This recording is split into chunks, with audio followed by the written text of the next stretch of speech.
السلام علیکم۔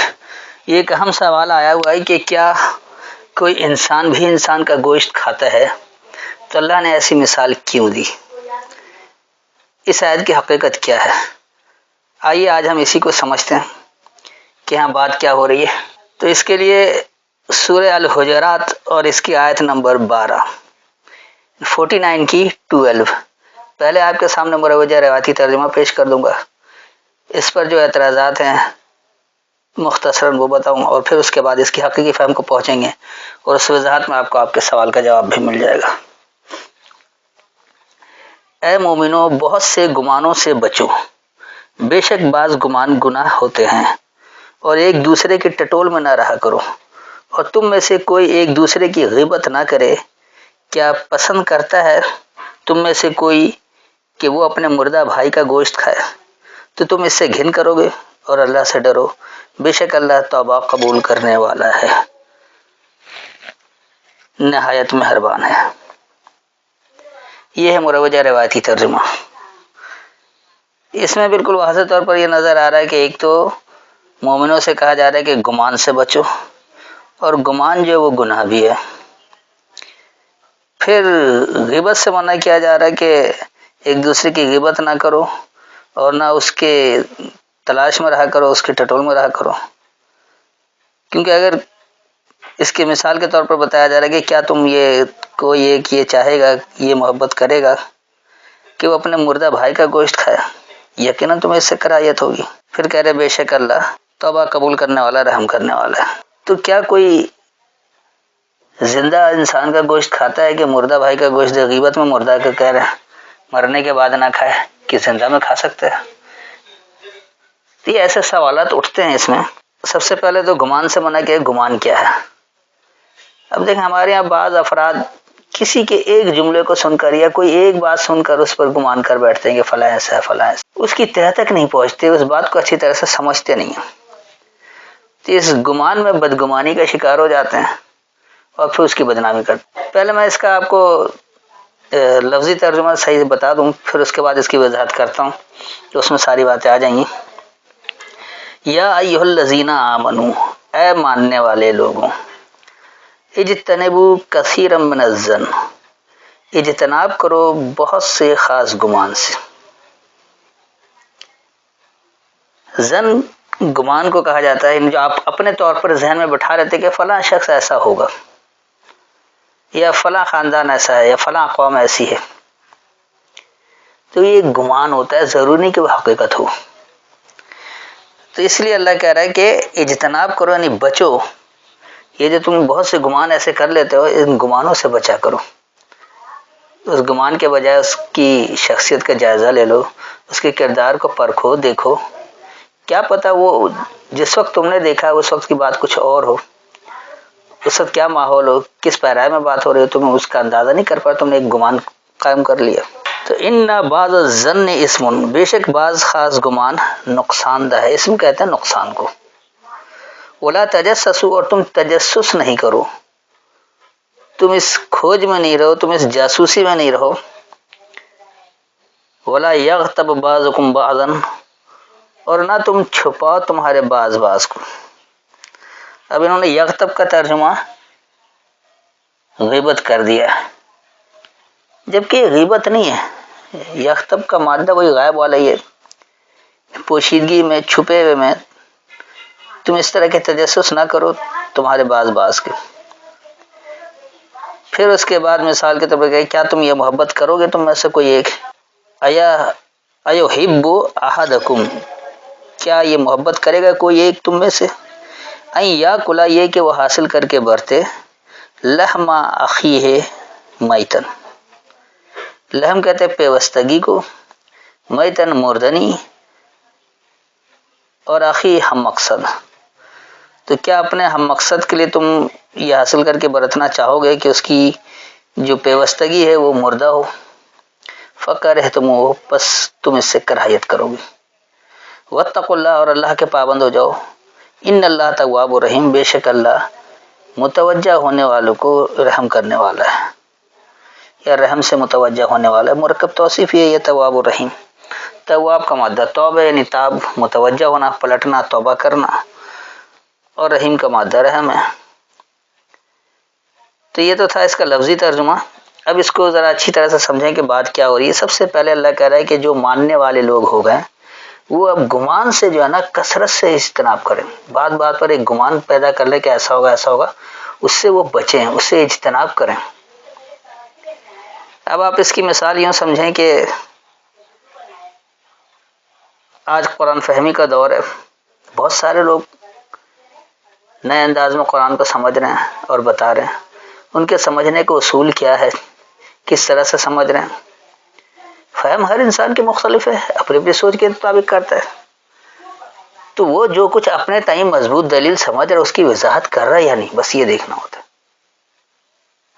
لیکن اگر ایسی بات آپ کے سامنے نہیں آ رہی ہے اور آپ یہ گمان کر لیں کہ نہیں جی وہ تو روایت پرست ہے، وہ اپنے طور پر پیٹ سے مانی گھڑ رہا ہے، تو وہ اس طرح کی باتیں کر رہا ہے کہ وہ اپنے مسلک کو اوپر لے کر آ رہا ہے، یہ سب آپ گمان نہ کریں۔ آپ الفاظوں پر غور کریں کہ واقعی اس الفاظ کے وہ صحیح معنی سمجھانے کی کوشش کر رہے ہیں یا اپنی خواہشات کی تبع کروا رہے ہیں۔ کچھ بات جو آپ کی سمجھ میں نہ آئے، آپ نے اپنے طور پر کچھ اور سوچ رکھا ہے اور اس کو آپ کسی اور کی طرف منسوب کر دیں کہ ایسا ہے، یہ بھی ایک بدگمانی ہے۔ بدگمانیاں اسی طرح سے پھیلتی ہیں اور اکثر لوگ اپنے آپ کو ٹھیک سمجھتے ہیں، دوسروں کو ہی غلط سمجھتے ہیں۔ اپنی فہم کو دوسروں پر مسلط کرنے کے لیے ایک گمان پیدا کر لیتے کہ ایسا ہوگا ایسا ہوگا، اس کی حقیقت کی طرف گیا ہی نہیں۔ تو اس لیے اللہ کہہ رہا ہے کہ گمان سے اجتناب کرو، گمان سے بچو۔ اور ایسا کس لیے کہ بے شک جو بعض گمان ہے وہ نقصان دہ ہے، بعض گمان بہت ہی زیادہ نقصان دہ ہے۔ جیسے کچھ لوگوں نے گمان کر لیا کہ قرآن کو سمجھنے کے لیے کم از کم کسی علماء کا سہارا لینا چاہیے یا عربی زبان کے ماہر کا سہارا لینا چاہیے۔ ایسا کیوں؟ اللہ نے انسانوں کے لیے ہدایت کی کتاب دی ہے اور ہدایت ہر انسان کا حق ہے، تو وہ جیسے چاہے اسے حاصل کرے۔ سمجھے؟ اللہ نے کب یہ کہا کہ عربی زبان میں ہے؟ اللہ نے قرآن کو عربی کہا ہے، زبان عربی یعنی یہ مروجہ عربی، سعودین عربی۔ اللہ نے نہیں کہا کہ سعودین عربی میں قرآن ہے کہ ہم سعودین عربی کو پہلے سمجھیں اور پھر اس کے بعد قرآن سمجھیں۔ اگر ایسا ہے کہ یہ واقعی اس مروجہ عربی زبان میں ہے جو ہمارے ہاں دنیا میں بولی جاتی ہے، تو پھر اللہ بھی انہی عربوں کا ہوا، باقی لوگوں کا اللہ نہیں ہے، تمام انسانوں کا رب اللہ نہیں ہے، نہ تمام انسانوں کے لیے ہدایت کی کتاب ہے، کیونکہ ہدایت ہمیشہ اس کی زبان میں دی جاتی ہے۔ تو اگر آپ نے اس کی زبان میں ہدایت ہی نہیں دی اور پھر دعویٰ یہ ہو کہ ہم نے تمام انسانوں کو ہدایت دی ہے، تو یہ تو نعوذ باللہ اللہ بہت بڑا جھوٹا ہو جائے گا۔ اس بات کو سمجھیں کہ دراصل اللہ نے انسان کو جو زبان دی تھی، اللہ نے اسی زبان میں اپنی ہدایت کی کتاب دے رکھی ہے۔ یہ بعد میں لوگوں نے زبانیں ایجاد کی اور انہوں نے اپنے اپنے طور پر نام رکھ لیا، ان کے نام رکھ دینے سے وہ نام نہیں ہو جائے گا۔ تو قرآن سمجھنے کے لیے اللہ نے عقل و شعور کا استعمال کہا ہے۔ اللہ جھنجھوڑتا ہے، افلا تدبرون، تم تدبر کیوں نہیں کرتے ہو؟ افلا تعقلون، کیا ہم نے تمہیں عقل نہیں دے رکھا ہے؟ افلا تعلمون، کیا تمہارے پاس علم نہیں ہے؟ افلا تفکرون، تم فکر کیوں نہیں کرتے ہو؟ تو اس طرح کے مختلف الفاظ ہیں جس سے اللہ جھنجھوڑ رہا ہے۔ یہ بھی کہتا ہے کہ کیا تمہیں مغز نہیں دیا، کیا تم سوچنے سمجھنے کے قابل نہیں ہو؟ تو اللہ تو مختلف انداز میں جھنجھوڑ رہا ہے کہ آؤ دیکھو سمجھو۔ اللہ یہ بھی کہہ رہا ہے کہ جس طرح تم اکیلے پیدا ہوئے ویسے ہی اکیلے حساب دینے آؤ گے، تو یہ مت سمجھنا کہ فلاں سے پوچھ کر عمل کر لیا تو تمہاری نجات ہو جائے گی۔ تم نے خود کیا سمجھا، کیا عمل کیا؟ ہدایت کی کتاب تمہارے پاس موجود تھی۔ اللہ نے یہ نہیں کہا کہ اس ہدایت کی کتاب کو سمجھنے کے لیے اپنے علماء کے پاس جانا، ان سے سمجھنا، یا جو دنیا سمجھ رہے اسی طرح سمجھ لینا، نہیں۔ اللہ نے یہ ضرور کہا ہے کہ ابراہیم کی اتباع کرنا۔ ابراہیم کون ہے؟ جو دلیل سے بات کرتا ہے۔ دلیل سے بات کرنے والے ہر زمانے میں ہوتے۔ دلیل کیا ہوتی؟ مضبوط دلیل اللہ کی کتاب کی دلیل ہوگی کہ اللہ کی کتاب اس بارے میں کیا کہہ رہی۔ تو جب اللہ اسے ہدی للناس کہہ رہا ہے کہ لوگوں کے لیے ہدایت ہے، آپ نے صرف عربوں کے لیے ہدایت کی کتاب اس کو کیوں بنا دیا عربی زبان کہہ کر؟ زبانیں انسانوں نے ایجاد کی ہیں، اور اس لیے یہ انسان اپنی زبان تبدیل کر بیٹھا ہے اور کہتا ہے کہ یہ اللہ کی کتاب نہیں ہے۔ اللہ پر الزام تراشی کر دیا، نہیں اللہ کو ایک مخصوص خطے کا، مخصوص لوگوں کا رب بنا دیا۔ تو یہ کتاب ہدی للناس کیسے رہ گئی؟ ہے تو صرف ہدی للعرب ہو گیا، ایسا نہیں ہے۔ یاد رکھیے، اس کی وضاحت کے لیے ایک بات کو اچھی طرح سے سمجھ لیں کہ دنیا میں جتنی مخلوق ہے اس میں 3 باتیں مشترک ہوتی ہیں۔ نمبر 1 عادات و اعتبار، نمبر 2 افزائش نسل کا طریقہ کار، نمبر 3 زبان۔ اب کوئی بھی مخلوق لے لیں، اس کو اچھی طرح سے دیکھیں تو یہ 3 باتیں ہی آپ کو مشترک نظر آئیں گی۔ کہیں بھی آپ چلے جائیں، کسی طرح بھی چلے جائیں، تو اس سے کبھی کسی کو نجات نہیں ہے۔ مثال کے طور پر آپ اگر کوئی فرض کرے کہ آپ نے کتے کی مثال لے لی، تو دنیا بھر کے کتے کی عادات و اعتبار ایک ہی جیسی ہے، یعنی نیچر جو اس کا وہ ایک جیسا ہے۔ اسی طرح اس کے افزائش نسل کا طریقہ کار دنیا بھر میں ایک ہی جیسا ہے، کہیں کسی خطے میں جا کر الگ نہیں ہو جاتا۔ ایسے ہی اس کی زبان بھی دنیا بھر کے میں ایک ہی جیسی ہے، کہیں بھی جا کر وہ میاؤں یا ٹیٹے پے نہیں ہو جاتا، ہر جگہ بھو ہی رہتا ہے۔ ایسا کیوں؟ کیونکہ اللہ نے کہہ رکھا کہ اللہ یہ 3 باتیں سب مخلوق میں مشترک رکھا ہے۔ انسان اللہ کی آخری مخلوق ہے، کیا اللہ نے یہ 3 باتیں انسان میں یکساں نہیں رکھی تھی؟ اب آپ اگر مشاہدہ کریں تو دنیا بھر کے انسانوں کے عادت و اعتبار ایک جیسے ہیں۔ کان سے سننا، آنکھ سے دیکھنا، ناک سے سونگھنا، منہ سے بولنا، ہاتھ کوئی پیچھے نہیں موڑ سکتا، پیر اس طرح نہیں موڑ سکتا جس طرح کے دنیا بھر کے انسانوں کو ایک ہی جیسا ہوتا ہے۔ کوئی شگدہ بازی، کوئی کرتب بازی کر لے، وہ ایک الگ مسئلہ ہے، ایک چند افراد ہوں گے گنتی کے، لیکن مجموعی عادت و اعتبار میں کوئی فرق نہیں ہے۔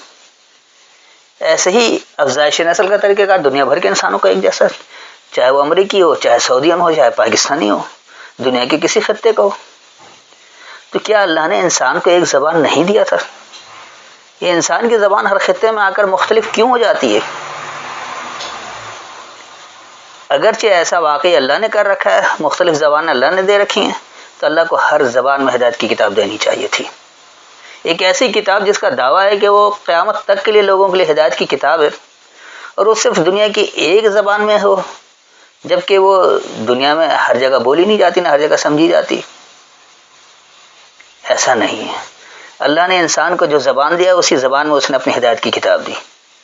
یہ لوگوں نے اپنی زبانیں تبدیل کر رکھی، اور خاص طور پر ہم برصغیر والوں کو تو سمجھنا بڑا آسان ہے کہ جب تک یہاں انگریزوں کا قبضہ نہیں تھا، یہاں فارسی بولی جاتی تھی۔ انگریزوں نے اس فارسی کو مٹانے کے لیے کہ آپ کو کوئی دستاویز مل بھی جائے، آپ کے پاس کوئی ثبوت دلیل مضبوط آ بھی جائے، تو آپ اسے سمجھ نہ سکیں، لہذا آپ کی زبان تبدیل کی جائے تاکہ آپ غلام کے غلام رہیں۔ غلام بنانے کے نسخے ہیں، تو انہوں نے بتدریج زبان کو کنٹرول کر کے تبدیل کیا، اور پھر آہستہ آہستہ اردو کو رائج کیا۔ یقینی سی بات ہے کہ یہ چند دنوں میں یا چند سالوں میں نہیں ہوتا ہے، نسلیں جاتی ہیں۔ وہ پہلی نسل جو فارسی جانتی تھی، اس میں اردو ڈالنا شروع کیا کہ اب اردو بولو گے تو تمہیں سرکاری نوکری ملے گی، اردو بولو گے تو سہولتیں ملیں گی ورنہ نہیں ملیں گی۔ یہ جو ظالم طبقہ، حکمران طبقہ ہوتا ہے، جو آقا بننا چاہتا ہے، تو وہ اس طرح کی پابندیاں لگاتا ہے۔ اب لوگ اپنی ترقی کے لیے، اپنے معاشی خوشحالی کے لیے، اپنے خاندان کی بلندی کے لیے آہستہ آہستہ اس رنگ میں رنگنا شروع ہو جاتے ہیں، اور غلام کے غلام رہ جاتے ہیں۔ تو وہ دوسری نسل اب اسے اردو فارسی دونوں آتی رہی، وہ تیسری نسل میں جا کر فارسی معدوم ہونا شروع، کوئی چوتھی پانچویں نسل میں جا کر ختم اور صرف اردو رائج ہوگی۔ آج پاکستانی قوم صرف اردو بولتی ہے، یہ اپنے اپنے مادری زبان، اپنے علاقائی زبان کو بولتی ہے۔ فارسی کتنے لوگوں کو آتا ہے؟ بہت کم لوگوں کو۔ تو ایسے ہی دنیا بھر میں ہر جگہ ان نافرمان ٹولے نے، حکمران طبقے نے، اللہ کی نافرمانی اختیار کرنے والوں نے، لوگوں کو اپنا غلام بنانے والوں نے زبانیں ایجاد کی اور اس سے الگ کر دیا۔ اسی لیے اللہ نے ہمیشہ کہا کہ سوچو، سمجھو، تدبر کرو، غور و فکر کرو، عقل و شعور استعمال کرو، اپنے علم کو استعمال میں لاؤ، اپنی عقل کو استعمال میں لاؤ، تمہارے پاس مغز دے رکھا ہے، اس کو استعمال کرو، سوچو سمجھو، پھر فیصلے کرو۔ تو جب اس میں تدبر میں، غور و فکر میں آدمی پڑھتا ہے تو اس کی گہرائی تک پہنچ جاتا ہے، اس زبان کو سمجھ جاتا ہے، کیونکہ اصل زبان یہی ہے، اس سے ہی زبانیں ایجاد ہوئی۔ دنیا کے ہر زبان میں آپ کو، یعنی ہر زبان کے الفاظ آپ کو اس قرآن والی عربی میں ملیں گے۔ یہ دراصل عربی زبان نہیں ہے بلکہ انسانوں کی زبان ہے۔ تو ایسے ہی جب آپ اس کو سمجھ لیں گے کہ یہ اللہ کی کتاب انسانوں کے لیے اور یہ انسانوں کی زبان میں موجود ہے، تو پھر بات واضح ہونا شروع ہو جائے گی۔ آپ ایک لفظ کا ایک ہی ترجمہ کر کے بات سمجھ جائیں گے۔ ہمارے ہاں اس کو بھٹکانے کے لیے ایک لفظ کے کئی ترجمے کیے جاتے ہیں، حالانکہ بنیادی معنوں میں قطعی تبدیلی نہیں ہونی چاہیے۔ تو بہرحال یہ بات کسی اور طرف نکل گئی. تو یہ گمان اسی لیے پیدا ہوتا ہے کہ آپ نے اپنے ذہن میں خاکہ بنا رکھا ہے کہ کیونکہ یہ عربی زبان میں لہذا سعودی نے عربی سیکھی جائے اور پھر قرآن کو سیکھا جائے. جو مروجہ عربی زبان دنیا کے مختلف خطوں میں بولی جاتی ہے اس کی گرامر کو سیکھا جائے، اس کے مطابق پھر قرآن سیکھا جائے.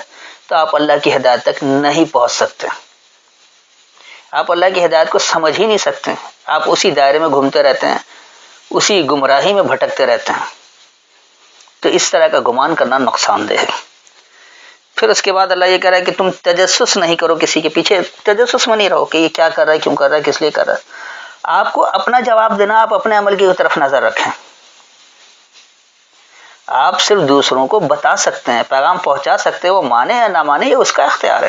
اب زبردستی کرنے والے کون ہوتے ہیں کہ میرے ہی فہم کو صحیح سمجھا جائے اور باقی دوسروں کو غلط کہا جائے.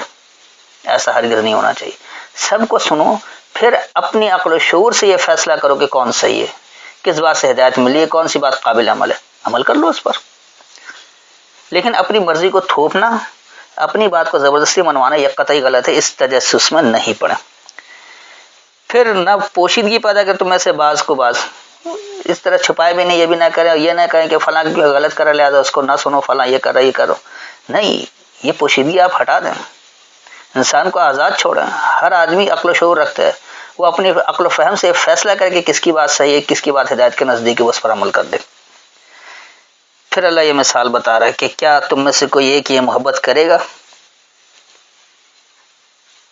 کہ جو اس کا ہم مقصد ہے اس کی پیوستگی مردنی والی ہو، اس سے ہم مردنی کی طرح حاصل کر کے بڑھتے ہیں. مثال کے طور پر آپ دیکھ لیں کہ دنیا میں جو کمیونٹی بنی ہے، یعنی ہم مقصد، آخری کا مطلب بھی ہم مقصد، اس کو بھائی بھی اسی لیے کہا جاتا ہے کہ بھائی آپ کا سب سے زیادہ ہم مقصد ہوتا ہے. وہ غلط فیصلے کا فیصلہ ہی نہیں کرتا، بس میرا بھائی ہے اس لیے اس کے ساتھ کھڑا ہوتا ہے، چاہے وہ صحیح ہو یا غلط ہو. یہ ایک جذباتی فیصلے ہیں، گو کہ یہ قرآن کی روح سے انتہائی غلط ہے اور ماننے والوں کے لیے قطعی غلط ہے. تو بہرحال پھر بھی کیا کوئی یہ چاہے گا جو اس کا ہم مقصد ہو گیا، اس کا ہم خیال ہو گیا، اس کے ساتھ پیوستگی ناکارہ ہو، مردہ ہو. جیسے ہمارے عام طور پر ہوتا ہے، آپ دیکھ لیں کہ ایک بھائی بہت امیر ہے، ایک بھائی غریب ہے. وہ امیر بھائی تو عمرہ کرنے بھی جا رہا ہے، حج کرنے بھی جا رہا ہے، عبادات کے نام پر ثواب بٹور رہا ہے کہ وہ اسے جنت مل جائے.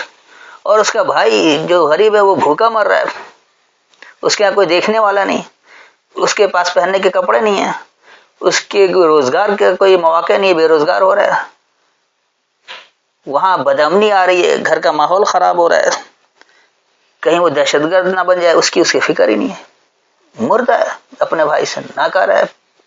اس کی پیوستگی اتنی ناکارہ ہے کہ وہ بھائی کو نہیں پوچھ رہا ہے، دولت کے پیچھے بھاگ رہا ہے، اپنے جیسے طبقے کے لیے، خوشحالی کے لیے وہاں مل کر کام کر رہا ہے، دکھاوے کے لیے اپنے کام کر رہا ہے، حج عمرے بھی کر رہا ہے، یتیم خانوں میں بھی چندے دے رہا ہے، تقریبات میں بھی جا رہا ہے، اپنے آپ کو سوشل ورکر دکھانے کے لیے اپنے آپ کو فلاحی اداروں سے وابستہ بھی کر لیتا ہے.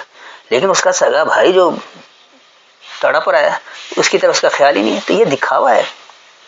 تو اس طرح کے دکھاوے، اس طرح کی پوشیدگی نہ کرو کہ تمہارے اپنے ہم مقصد سے پیوستگی انتہائی ناکارہ ہو.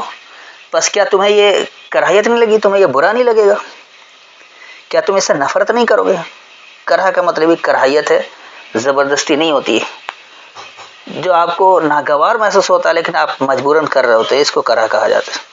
تو تمہیں اس سے گھن بھی آئے گی، تمہیں اس سے نفرت بھی ہوگا، تمہیں اس سے کراہیت ہوگی کہ ایسا نہ ہو کہ جو میرا ہم مقصد ہو کر مجھ سے اتنا غافل کہ ہماری اس کی پیوستگی انتہائی ناکارہ ہے، مردنی والی ہے. ایسا کوئی نہیں چاہتا. اس کے بعد پھر اللہ کر کے واتقوا اللہ، اور اللہ کے پابند بن جاؤ، اللہ سے بچنے والے بنو. آپ کو حکم کی تابع داری صرف اللہ کے حکم کی کر رہی ہے، کسی اور کی نہیں. تو جب تک آپ اللہ کے پابند نہیں ہوں گے ایسا کچھ نہیں ہو جائے گا. پھر اللہ یہ واضح کر دے رہا ہے کہ ان اللہ تواب الرحیم، بے شک اللہ متوجہ ہونے والوں کو رحم کرنے والا ہے. آپ اللہ کی طرف متوجہ تو ہوں، اللہ کے احکامات کو سمجھیں تو صحیح، اس کی فرما برداری اختیار تو کریں. آپ اس طرف پلٹیں، پھر دیکھیے کیسے آپ کو نتیجہ ملتا ہے. وہ خوشگوار نتائج مل جائے گا، آپ باکردار بن جائیں گے، آپ کا معاشرہ اچھا بن جائے گا، آپ کی معیشت اچھی ہو جائے گی. آپ جو سگے بھائی نہ بھی ہوں لیکن آپ کا ہر فرد آپ کا بھائی ہوگا، ہر فرد آپ کا مقصد ہوگا. آپ ہر ایک کو اپنا باپ سمجھیں، بھائی سمجھیں، بیٹا سمجھیں. اسی طرح عورتیں ہوں تو وہ اپنی ماں سمجھیں، بہن سمجھیں، بیٹی سمجھیں. ایک رشتہ ہو جائے گا ایک دوسرے کے سہارا بننے کے لیے. وہاں کسی کی پیوستگی ناکارہ نہیں رہے گی، ہر ایک کی پیوستگی فائدہ مند ہوگی، سود مند ہوگی، دوسرے کو فائدہ پہنچانے والی ہوگی، انسانیت کے مفاد میں ہوگی. تو یہ ساری چیزیں جب ہوں گی تو آپ کو ایک خوشگوار احساس ہوگا، آپ کو کراہیت نہیں لگے گی.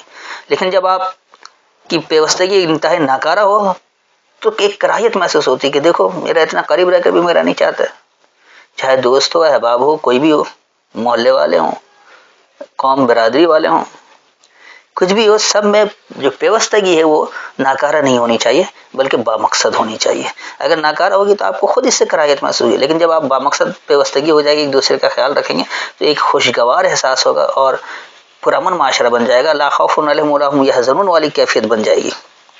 تو جب ایسا کریں گے، اس طرف متوجہ ہوں گے اللہ کے احکامات کی طرف اور اپنے تعلقات کو اللہ کے احکامات کے پابند کر دیں گے، تو نتائج خود بتائیں گے کہ واقعی آج تم صحیح عمل کر رہے ہو. اور اللہ تو ہے ہی رحم کرنے والا. آپ اللہ کے احکامات کے متوجہ ہوں، دیکھیے آپ کو خوشگوار نتائج ملتے یا نہیں ملتے.